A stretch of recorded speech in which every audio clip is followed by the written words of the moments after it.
Donc, bonjour. Nous arrivons de Nantes, une structure qui s'appelle donc Equitea, et qui est donc, nous sommes quatre professionnels, donc Emmanuel et moi pour ce qui est pour l'instant visible, et Marie et Frédéric qui sont dans la salle. Alors l'histoire d'Equitea a commencé dans une rencontre avec Frédéric en 2005, où nous travaillions à l'époque, lui comme moniteur d'équitation adaptée et moi comme soignant dans un centre de post-cure de psychiatrie. Et au fil du temps, au fil des séances qu'on a pu élaborer ensemble, on a eu envie de mettre ça en commun et de pratiquer ensemble pour mettre en synergie nos deux domaines d'activité, d'origine, Frédéric, le monde du cheval, et le mien, le monde des relations humaines. Alors, pour élaborer ce projet qui a été Equitea, on a un peu voyagé l'un et l'autre. Frédéric a fait des rencontres aux États-Unis, on y reviendra un peu tout à l'heure. Et moi, je suis allé plutôt en Israël, où j'ai trouvé un modèle qui pouvait nous convenir. Parce qu'en Israël, l'équithérapie est développée depuis fort longtemps. Ils ont constaté que dans le traitement des chocs post-traumatiques, chez le militaire en particulier, la pratique du cheval avait un effet particulièrement satisfaisant.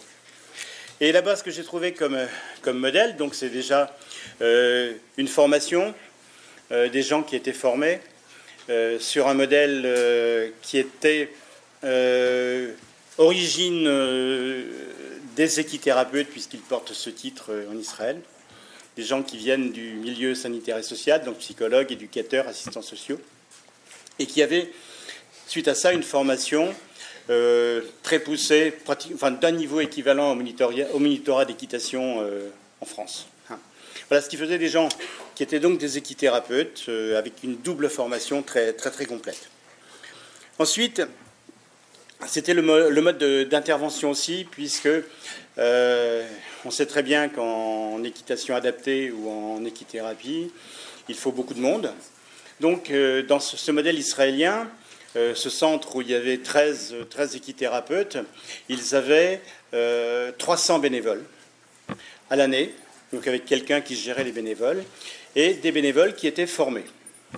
Et puis le troisième élément de ce modèle, qui était celui du financement. On sait que les séances sont particulièrement coûteuses. Donc, en Israël, il y avait un tiers qui était pris en charge qui est toujours pris en charge par le bénéficiaire, un tiers qui était pris en charge par la sécurité sociale, puisque c'est une technique une thérapeutique qui est reconnue. Et le troisième élément était des fonds privés. Et donc le modèle d'Equitea, ça ressemble, c'est ce qu'on a essayé d'adapter un peu ces catégories-là à ce qu'on pouvait mettre en place nous. Alors, on souhaitait donc mettre sur cette base-là une association. On l'a créée, ça fera bientôt 1 an. Et elle est le fruit du regroupement donc de professionnels qui étaient indépendants, qui étaient en libéral, et qui sont regroupés donc là dans le cadre d'Equitea. Okay. Donc moi je vais vous parler un petit peu plus d'Equitea, donc qui est né le 20 juin dernier. Donc on a choisi le statut associatif, et être une équipe constituée d'enseignants d'équitation adaptée et d'équithérapeutes, pour nous ça va plus loin que juste d'allier nos compétences respectives. En fait c'est surtout la synergie de nos deux professions qui nous intéresse, parce qu'en fait ça crée un troisième monde. C'est une symbiose, parce qu'au-delà de la complémentarité, on s'apporte chacun les uns les autres. Et cette symbiose nous offre non seulement une transversalité des compétences de chacun, mais surtout elle crée un espace des possibles. C'est ce troisième élément qui, pour nous, est très important dans l'évolution de notre pratique, mais aussi dans un confort de pratique et dans ce qu'on peut apporter à nos bénéficiaires. Donc cet espace des possibles, il va englober de ce fait la problématique de la personne et de son environnement. Ça nous permet une approche beaucoup plus holistique. On parlait tout à l'heure, et on va revenir dessus, de la place de la famille. Mais le fait d'être plusieurs pour les prises en charge nous permet ça, la prise en charge des familles. Donc les enjeux des séances ne sont plus alors le matériau d'un seul professionnel, mais bien celui de regards croisés. Donc, chez nous, quatre personnes, hein, 3 qui viennent donc du monde de l'équitation, équitation adaptée, et moi qui viens du monde de la thérapie, hein, du soin. Donc, la part qui est celle de l'équithérapeute, hein, c'est celle des mécanismes humains, hein, c'est celle des interactions et de la connaissance des pathologies, et d'une prise en charge aussi globale par rapport à une problématique.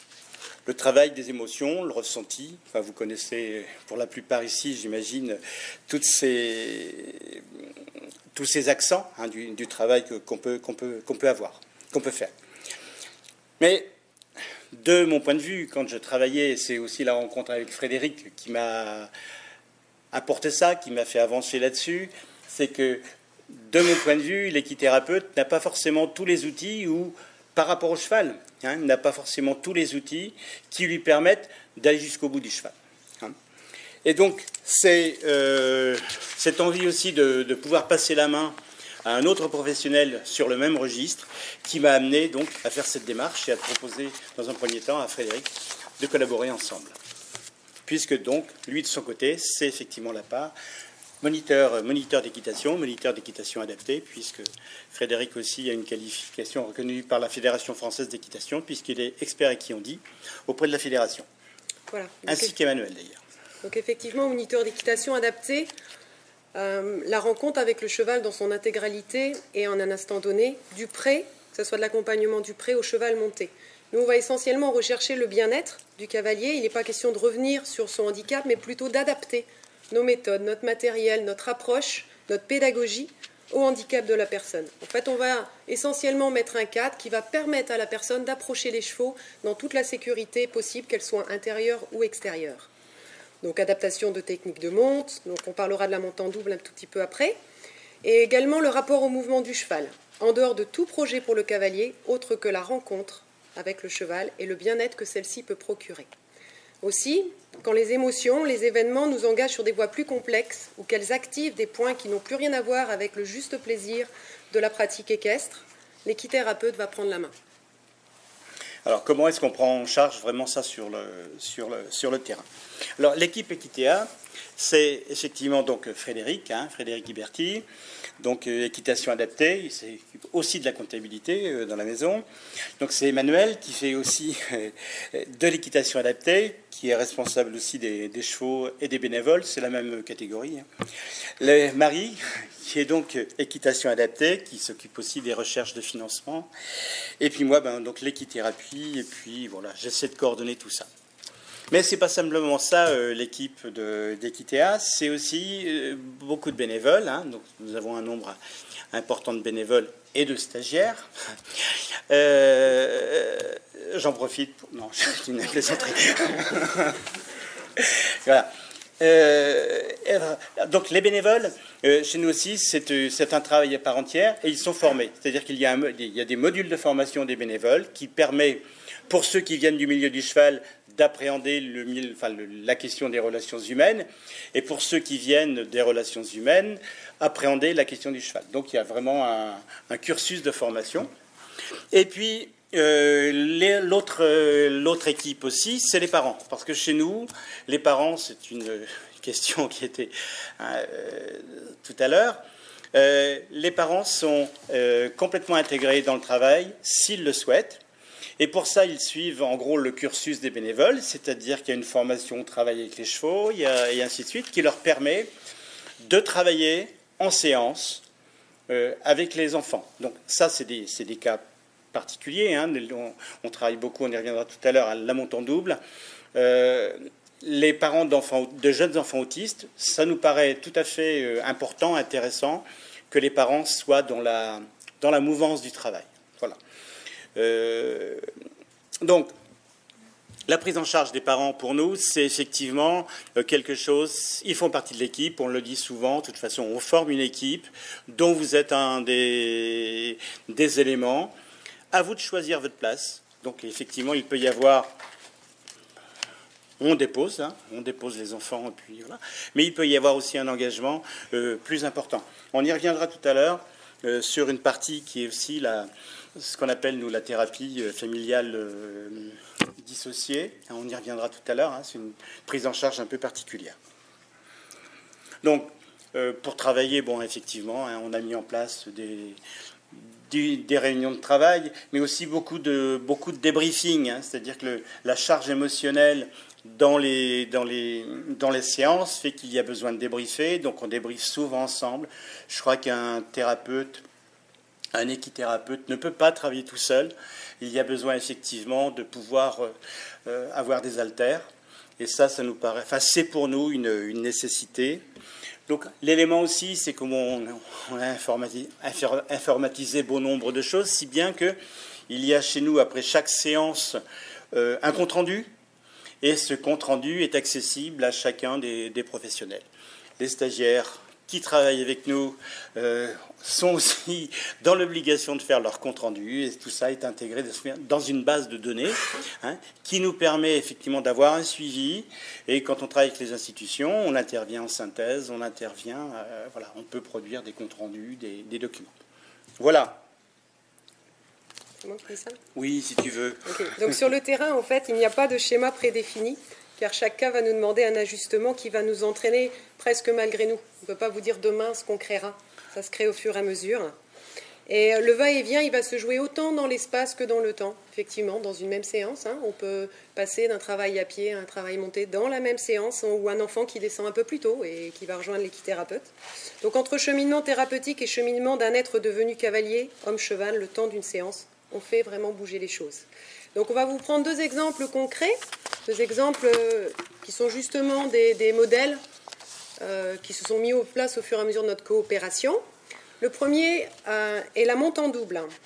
Donc Frédéric le pratiquait déjà avant, mais depuis sa rencontre avec Rupert Isaacson, pour ceux qui ne le connaissent pas, c'est un Américain, papa d'un enfant autiste, qui l'a accompagné jusqu'en Mongolie avec le cheval, et il a développé ensuite, en revenant au Texas, la Horseboy Method, qui a plusieurs points, dont le premier est notamment la création d'un environnement idéal pour l'enfant à trouble autistique. Donc Frédéric est parti se former 2 fois déjà au Texas, et on la pratique de plus en plus. Pour nous, elle a de multiples avantages, notamment dans la prise en charge, donc je le disais, d'enfants autistes.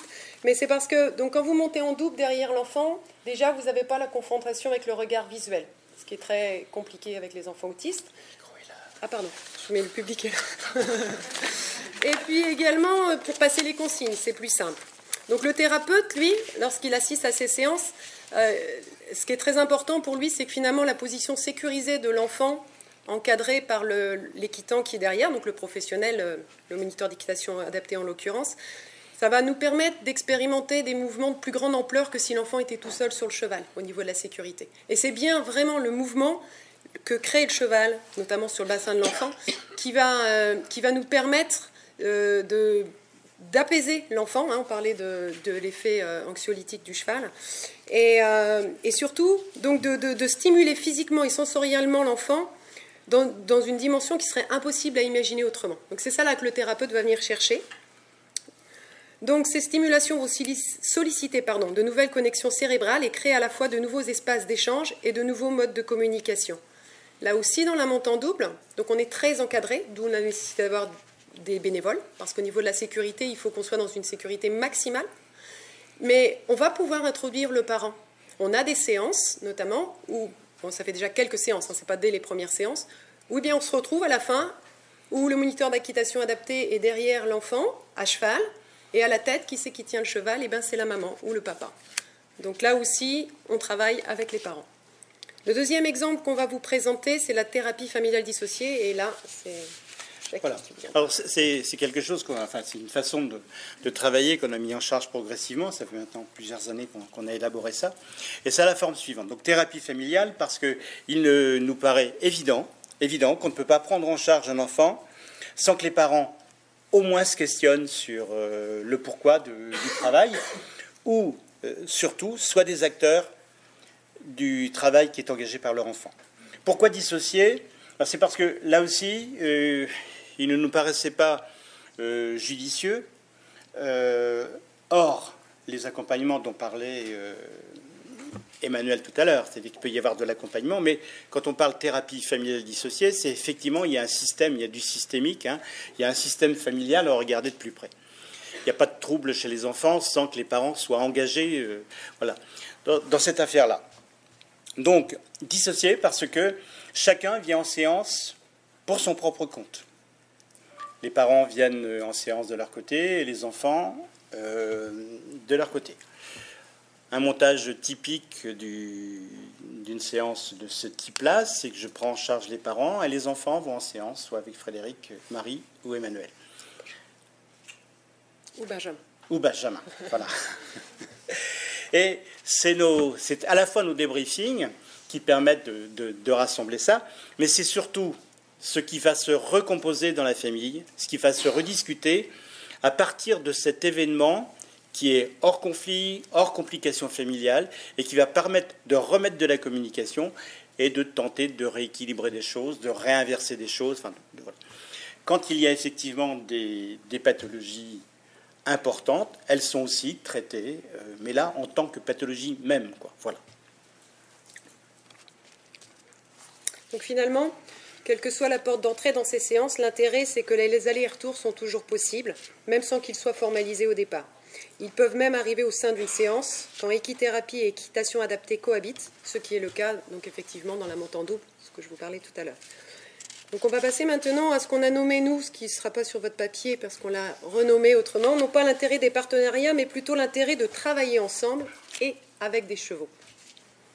Alors, il nous semble que le problème où on est confronté en France, c'est qu'il y a d'un côté des équithérapeutes qui ont une formation de relations humaines, et puis d'un autre côté, un travail avec des chevaux, mais qui, de notre point de vue à nous, ne permet pas d'exploiter complètement la capacité des chevaux.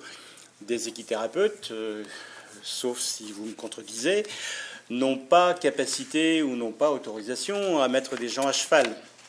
Donc, les allures de trot, de galop et tout ça, c'est totalement exclu. Bien. D'un autre côté, et là aussi, expérience à l'appui, les moniteurs d'équitation ne sont pas forcément les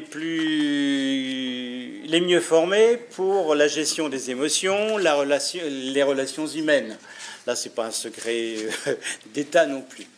Voilà. Donc, en France, tout pendant que les centres de formation n'auront pas réussi soit à s'entendre pour avoir des formations qui soient les plus adaptées possibles à ce qu'il me semble possible de travailler avec un cheval, l'association d'équithérapeutes et de moniteurs d'équitation nous semble à nous une des hypothèses de travail les plus intéressantes. La référence à l'équithérapeute, c'est aussi tout le milieu social, c'est-à-dire que c'est les psychos, c'est effectivement tout le tissu médico-éducatif. C'est un accès à ça. Le monde du cheval, les moniteurs d'équitation, c'est aussi l'accès à tout le monde de l'équitation. Et ce qui fait que à Equitea, on peut avoir des gens, des cavaliers, des patients, qui viennent pour des raisons thérapeutiques et qui finissent en faisant de la compétition adaptée, de type équifun, type dressage et des choses comme ça. Donc là, on a tout un cursus qui est possible, effectivement, de l'association de nos compétences. Voilà. Et ce qui reste au centre, et qui justement nous centre, c'est justement ce qui s'articule autour de ce qu'on va nommer l'effet cheval. Alors qu'est-ce que l'effet cheval? Parce que finalement, travailler avec les chevaux, et ça devait arriver par petits trucs en fait. Il y avait un petit peu de suspense. Vous ne l'avez pas, c'est pas grave. Je vais me mettre dans la voie. Donc oui, travailler avec... Comme il était dit tout à l'heure, les nouvelles technologies, c'est pas ce qui est le plus développé dans... Bon. Donc oui, je reprends. Travailler avec les chevaux et les personnes en situation de handicap, c'est avant tout créer un environnement pour que tous, personnes prises en charge, accompagnants, familles, s'y retrouvent et puissent ensemble grandir dans leurs relations, au centre desquelles le cheval joue le rôle, the one, le rôle primordial. Donc les chevals, c'est tout ce que va apporter l'animal cheval sans que l'homme y soit pour quelque chose. Alors qu'est-ce qu'il apporte? Mais il apporte que c'est déjà un animal de proie. Et qu'avec cette nécessité de fuir, il a mis en place des capacités émotionnelles hors du commun, qui lui ont permis de s'adapter à son environnement. C'est donc aussi le cheval miroir, le cheval éponge. Son autre point fort, c'est son côté porteur, porteur-transporteur. Moi, je dis souvent à mes cavaliers, qu'est-ce que faisait le cheval avant qu'on s'en serve aujourd'hui, comme on s'en sert? Eh bien oui, c'était notre moyen de transport. Mais dans le transport, il y a le côté transcendant aussi du transport. Il nous porte, donc il y a tout un côté symbolique. Et ça, on n'a pas besoin d'être là, nous, pour que la personne qui est près du cheval le ressente. Il y a son côté social, grégaire, toutes les relations qu'il va mettre en place. Un troupeau de cheval, ça fonctionne, et ça fonctionne forcément bien. Les entreprises, des fois, se posent des questions par rapport à ça. Il y a son côté naturel. Quand on vient au club, ça sent le crottin, on est à l'air, les poils, ils sont chauds, il y a des odeurs. On travaille aussi avec des enfants qui sont beaucoup en milieu institutionnalisé et qui, des fois, sont en milieu aseptique. Là, on va retrouver des vraies valeurs, du charnel, de l'affectif. Donc c'est aussi les chaleurs, poils et odeurs. Et puis il a cette capacité extraordinaire d'être hors langage, communication non verbale. Et enfin, son gros point fort, à notre sens, c'est son côté sans projet pour l'autre. Donc voilà, c'est cela qui est essentiel, se centrer sur le cheval, car c'est avant tout lui que la personne va venir rencontrer. Nous, on est juste là pour que ça se passe bien, mais ce n'est pas nous qui vient voir. Donc c'est ça qui nous paraît essentiel pour nous, c'est qu'effectivement, le travail qu'on a à faire, c'est avant tout d'être là. Le cadre, c'est le cheval qui va nous l'apporter, donc qu'il soit thérapeutique, éducatif, rééducatif ou même ludique. Il ne faut pas se tromper. Le cheval n'est ni un thérapeute, ni un moniteur d'équitation, mais c'est lui qui va poser le cadre, et par son pouvoir apaisant, sa sensibilité et ses capacités d'équider, il va permettre que notre présence devienne thérapeutique, éducative, rééducative ou ludique. Et c'est bien tout ça qui fabrique du soin. Merci. Merci.